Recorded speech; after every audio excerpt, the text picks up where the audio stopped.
বাংলা চলচ্চিত্রের ইতিহাসে অন্যতম জনপ্রিয় ও কালজয়ী সৃষ্টি বেদের মেয়ে জ্যোৎস্না থেকে অনুপ্রাণিত হয়ে নির্মিত হচ্ছে ধারাবাহিক নাটক বেদের মেয়ে জ্যোৎস্না। সম্প্রতি কিশোরগঞ্জ জেলার বাজিতপুর উপজেলার মনোরম নদী ও গ্রামীণ আবহে নাটকটির প্রথম লটের দৃশ্য ধারণের কাজ সফলভাবে সম্পন্ন হয়েছে।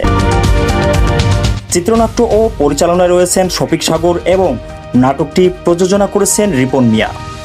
নাটকটির সহকারী পরিচালক হিসেবে দায়িত্ব পালন করেছেন আফজাল খান দয়াল এবং নৃত্য পরিচালনায় ছিলেন মিথুন রাজ। নতুন এই ধারাবাহিকে বিভিন্ন গুরুত্বপূর্ণ চরিত্রে অভিনয় করেছেন এক ঝাঁক জনপ্রিয় ও প্রতিশ্রুতিশীল শিল্পী।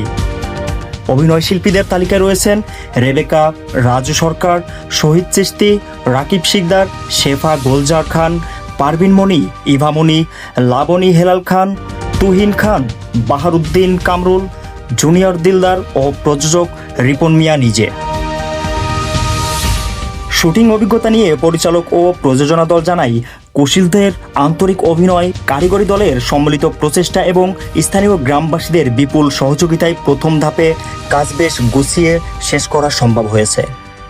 নির্মাতারা আশা প্রকাশ করেছেন আবহমান বাংলার লোকজ গল্প ও চিরচেনা বেদের মেয়ে জ্যোৎস্নার নতুন রূপায়ণ ছোট পর্দার দর্শকদের মাঝে নতুন আবহ তৈরি করবে এবং ব্যাপকভাবে সমাদৃত হবে।